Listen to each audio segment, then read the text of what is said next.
President Zelensky, thank you so much for joining the Sunday briefing. Thanks so much. Hi. Hi there. I want to get your reaction to this peace deal that we're seeing unfold in Gaza. We are watching scenes of celebration that a short while ago seemed impossible, and very soon we're going to see the hostages come home. Does seeing this deal reached between Israel and Hamas give you renewed hope that President Trump can achieve a similar outcome for Ukraine?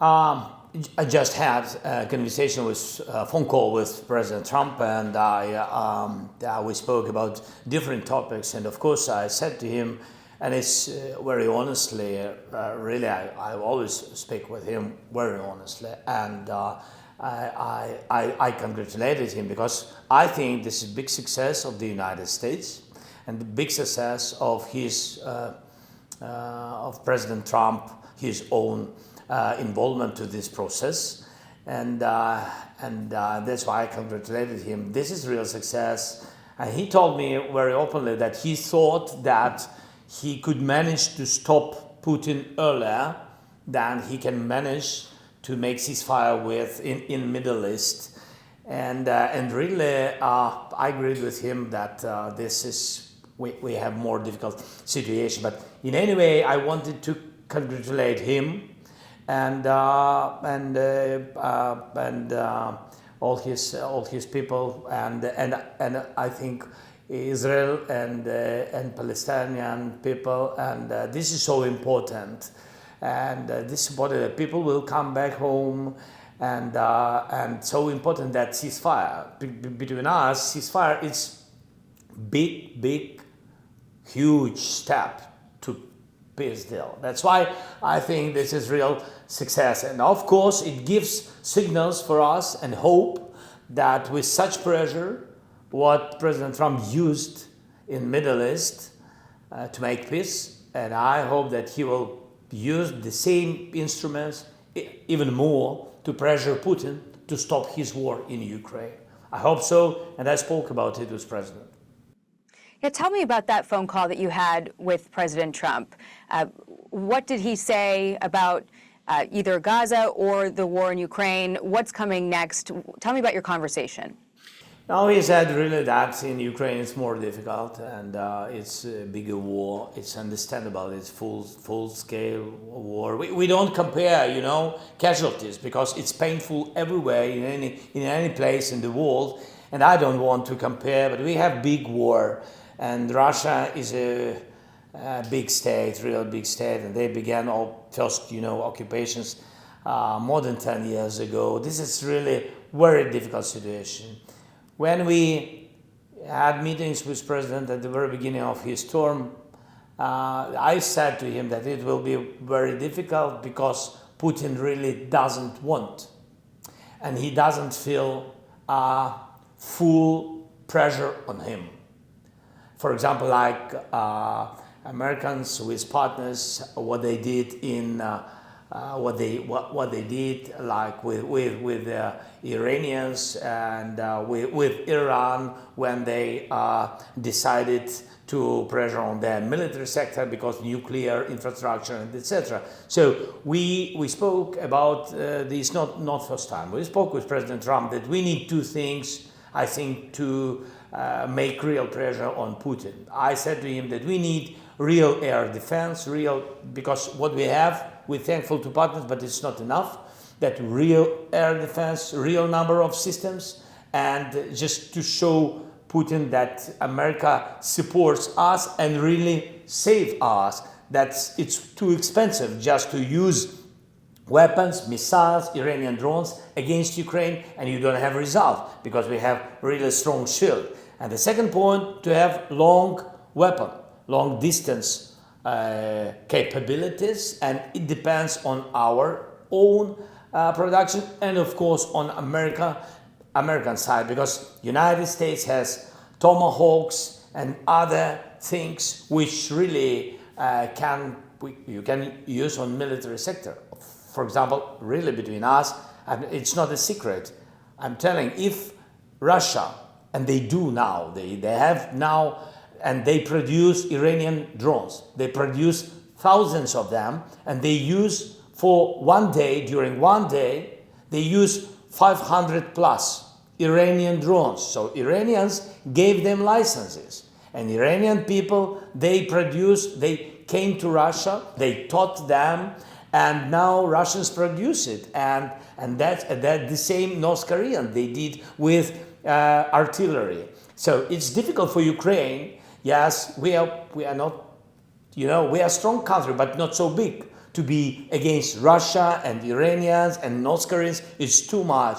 That's why we spoke about tomahawks and other things. Did he approve the tomahawks?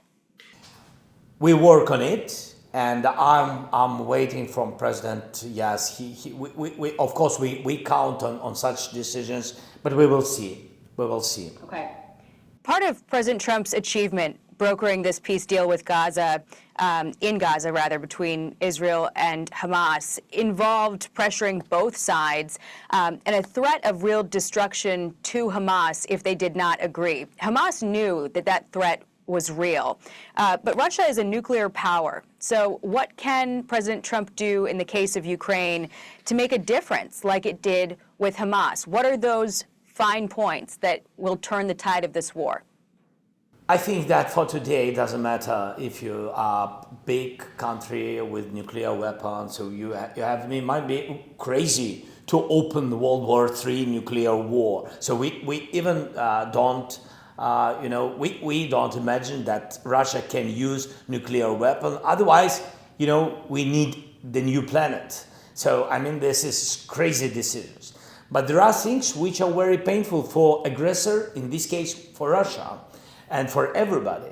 When countries, strong countries like United States, European countries, Canada, Japan, when they use such instruments as sanctions or tariffs, such instruments on energy, first of all, then on fleet, yes, and on banking system, and on other needs, critical minerals and etc. It really has influence on domestic questions. So I think number one is sanctions and tariffs, and if the United States will put all the sanctions on Russia, first of all energy sector and of course banking sector, not to give them possibility to circumvent sanctions, they always do it, to speak with other countries from global south who really help Russia really each day between us. Even those countries who are very positive to America and personally to Trump, President Trump, and who are very positive, by the way, to Ukraine. But they, balancing between Ukraine and Russia because of economic benefits. So we need strong sanctions on Russia. This is number one. I think so. Because in this case, Russia will not use, such so big volume of profits of energy. And for example, Russia uses now $350 billion just for the military, for this war, for their military sector. That's why they produce so many drones, so many expensive missiles and artillery rounds and etc. And they a lot of money put to the contract between, as I said, North Korea. By the way, they help North Koreans strengthen their army because they give them money. And this is this sector. So sanctions is very important. The second point, when we have private sector from different countries, even in Europe, even our close partners, and private sectors they buy energy, it's not right. And with these points, I agree with President Trump. I'm on his side that Europe has to stop to buy any format, any kind of energy from Russia. Yeah, how close are we to that happening? Because the president said he would do these secondary sanctions, but first, NATO countries and the EU have got to get off Russian oil. How soon could we see that happen? I heard it. So we speak with Europe. We are thankful to Europe because of the 19th package. They are now preparing the 19th package, and I hope it will be ready this month. And I kindly asking President Trump not to connect. I understand his point of view, and I understand how his steps, that he wants Europe first to demonstrate and stop any energy contract with Russia.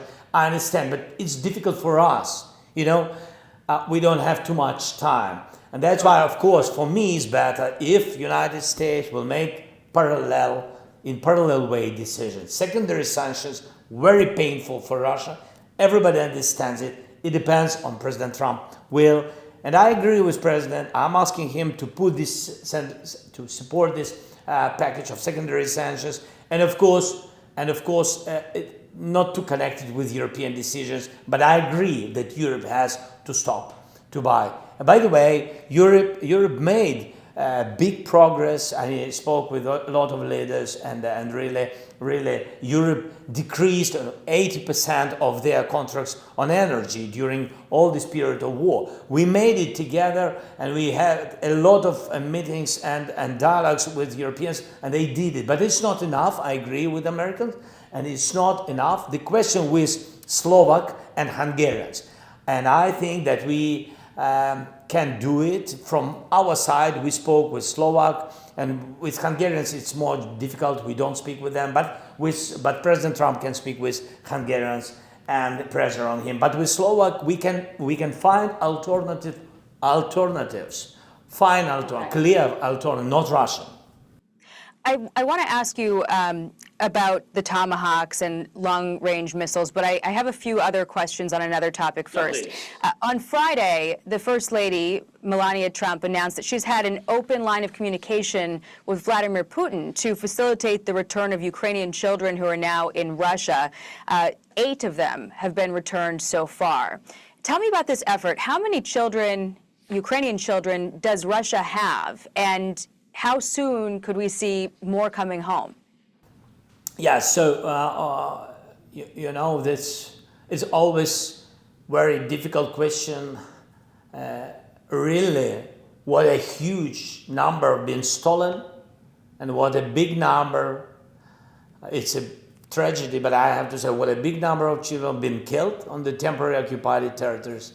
Because during the war, a lot of victims, a lot of casualties, for today, what we know, because we can't control everything, but the minimum what we know that 19,000, about 19, maybe more, but 19,000 we understand been stolen by Russia. 19,000 of children. Then 1,600 we already brought to Ukraine. Yeah, we have the program Bring Kids Back. We have 40 countries who are in this coalition of helping to bring back children, and I'm thankful to all the countries, and I'm thankful to the United States, and we are very thankful to other participants, and Qatar. They made a lot of pressure on Russia and brought kids back. So I'm thankful for First Lady. Yes, I think. How much of a difference did Melania Trump's involvement make here? Did that really move the needle? They had, so first of all, First Lady of the United States, it was the first big step, and I think that during General Assembly in New York, they made a meeting between First Lady of the United States and First Lady of Ukraine, my wife, and we spoke just about it also with President Trump, and it was very, very good conversation, and very important conversation. They spoke about our children, what we have to do, how to involve the United States more to this process. It will not be never enough presidents, first ladies, countries to manage this, this sensitive topic, because to bring thousands of children back, there is no any person who can do it alone. So because it's a huge task, but in any way, I'm thankful to President Trump, and I'm thankful to First Lady that they have contact with the First Lady of Ukraine, and for this step. So we are very thankful if First Lady of the United States, she will continue this work, and I understand that there are a lot of challenges in the United States, but God bless. I think this topic is. Also will be in focus of First Lady and of the United States. It's nice to hear some good news every once in a while. I also want to ask about the Nobel Peace Prize. You have personally witnessed President Trump's commitment to brokering peace across the world. You've seen the kind of pressure that he applies to get it done. Sometimes you've been on the receiving end of that pressure. This year's Nobel Peace Prize went to Venezuela's opposition leader. What was your reaction to that? Do you think that President Trump should be nominated next year? Would you do it? I think that we will be very happy to nominate President Trump next year for Nobel Prize if he will, because only him for today, only him can.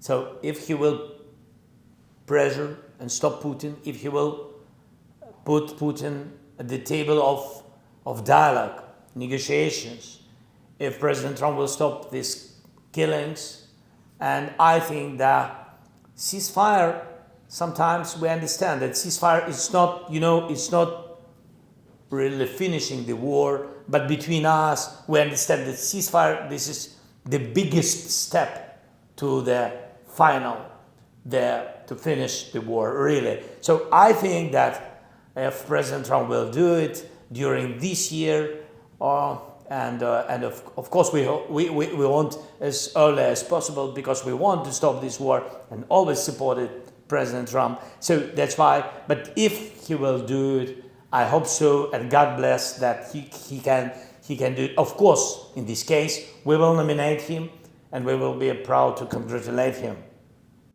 Wonderful. I also want to ask you about these long-range missiles. Last month, President Trump said that Russia's military is a paper tiger. He said that Ukraine is positioned to win back all of its territory, and he's been considering giving these Tomahawks to Ukraine, giving Ukraine access to the Tomahawks. He said, though, first he would want to know what Ukraine would hit with those missiles. Have you told the president what kinds of targets Ukraine would want to hit, and has he made any indication that an answer will come soon? Yes, it goes, two-way.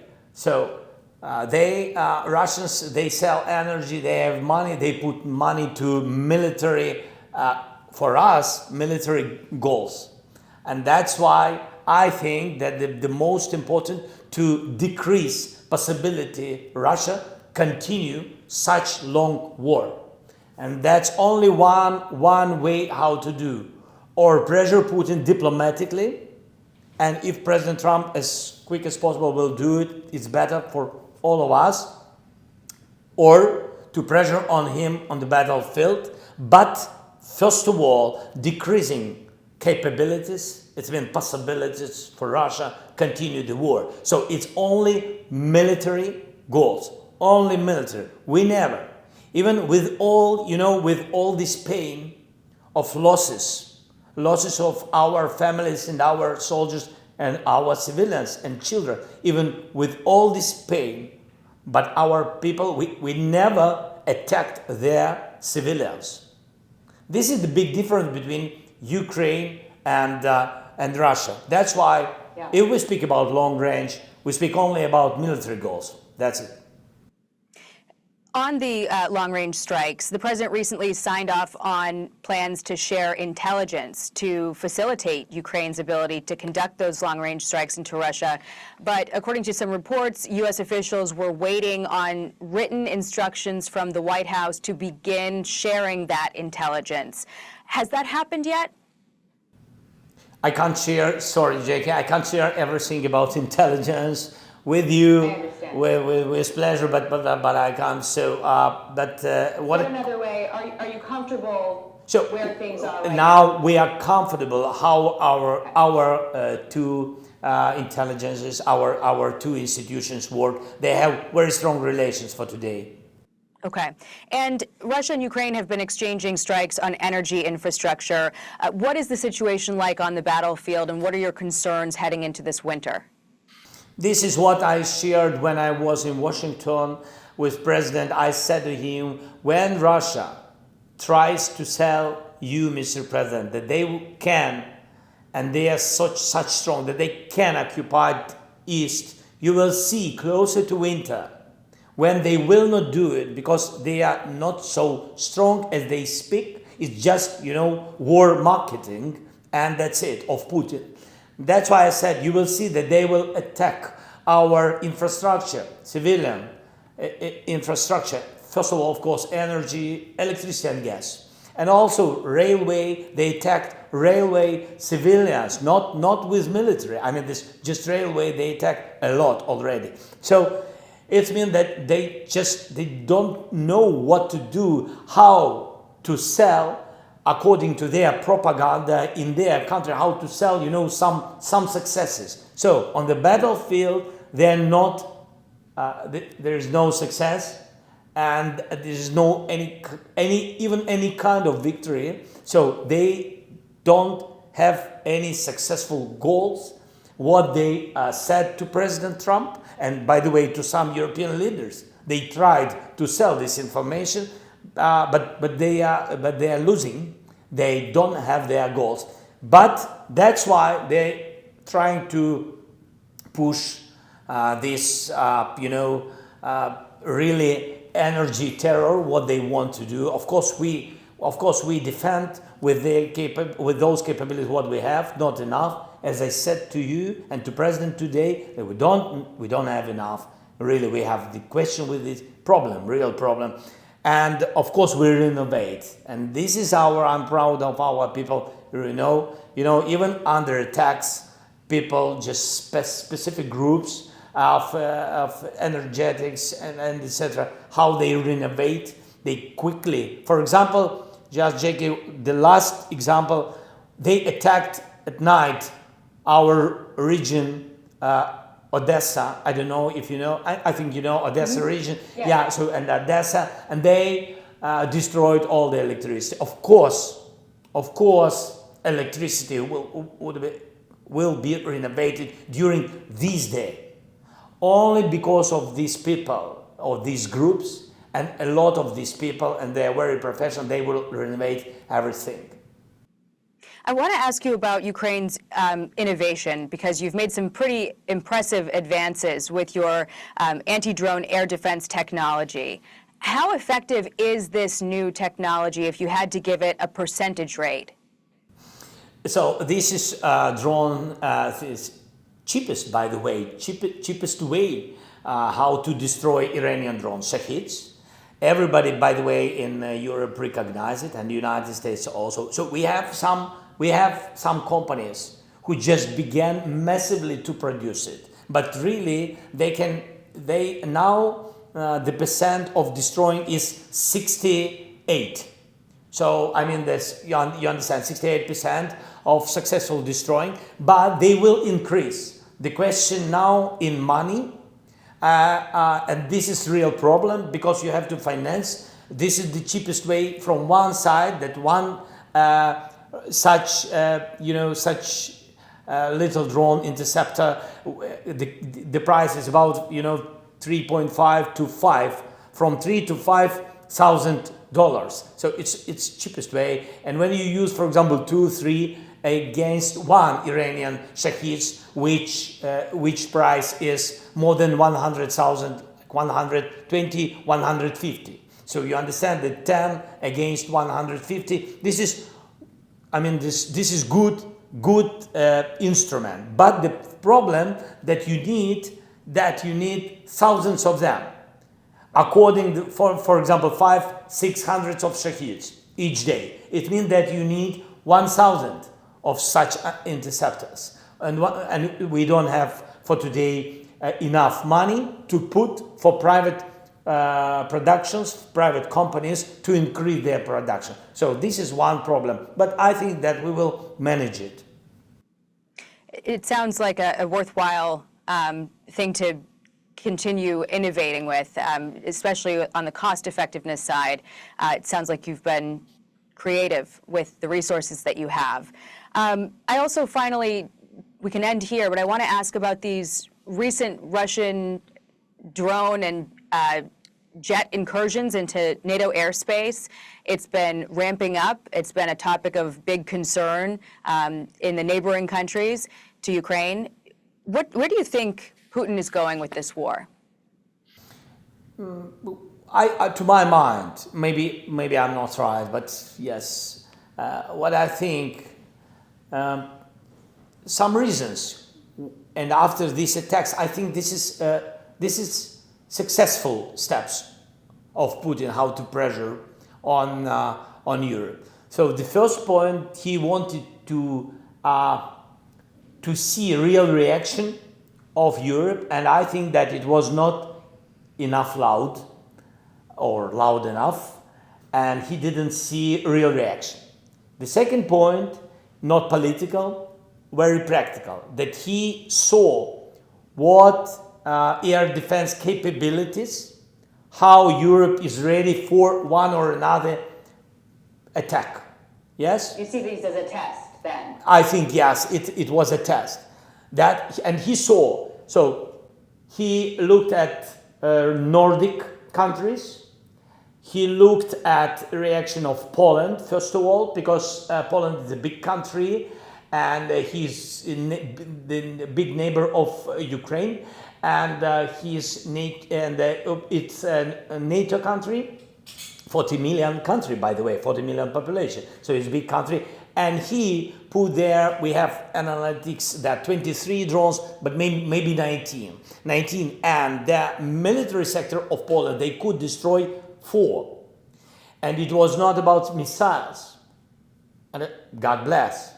Not ballistic, not cruise missiles, just drones. Mm-hmm. And not all of them being Iranian Shaheeds. Some of them been more simple. And they destroyed 20%. So, and I think that was the test of Putin. And then what he did, I said it like the first reason, just to make a pressure on some European countries who are ready to provide Ukraine support like air defense during winter. And that's why you understand for what? Yes, to decrease the number of air defense delivering to Ukraine. To deter the help. Yes. And the last point, what I think, just to remind to everybody, and I said it to Europeans, look at this situation. He made the same with Crimea, when he did some things, but not with drones, because 10 years ago it was not about the drones, other weapon he used. So he made tests with Crimea and looked at reaction of the United States, and it was weak reaction, I think so, not enough. And also to European reaction was weak, and Global South was weak at his first steps to Crimea. That's why I said, I think this is the most dangerous reason, if I'm right, that he's testing and preparing his society. With Crimea, he began to prepare his Russian society that Crimea can be under occupation. And that's why I think this is very dangerous for Poland. And we heard for Poland and Baltic and other countries, because we heard not only drones, we heard their messages in media that we think about Baltic and we think about Poland, we have to think about it. So they are preparing messages for Russian society. This is dangerous. History is the most important teacher. We'll have to leave it there. President Volodymyr Zelensky, thank you so much for joining the Sunday briefing. We hope to have you back again soon, sir. Thank you so much, Jackie. All the best. God bless you. God bless you too. Thank you so much, President Zelensky. I really appreciate all the time you gave to us, and please keep in close touch. You know, I've been following this war very closely since the beginning, and it was great to talk to you. So thank you. Thank you so much. Bye-bye.